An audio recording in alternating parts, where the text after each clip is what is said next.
Često smo slušali u poslednjih 6 meseci profesore, pogotovo koji govore kako nije važno da li deca idu u školu, da oni sada uče mnogo neke važnije životne lekcije koje će im za ceo život ostati u nekom kodu njihovog kritičkog mišljenja. Ja ne razumem koje je to razvijanje kritičkog mišljenja ako vi probate da ugasite ili poništite nešto što se vama ne sviđa. Ili koja je dobrobit u tom kritičkom razmišljanju ako ste u blokadi, a tu oko vas lepe poternice za ljudima, ako za tim poternicama idu, to se možda Bujke usteže da kaže, ali zaista i smrtne presude.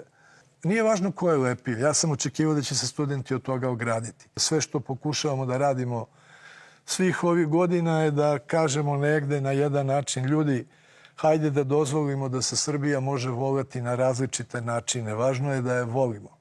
Ali nemojte da se mrzimo zbog toga što to različito vidimo.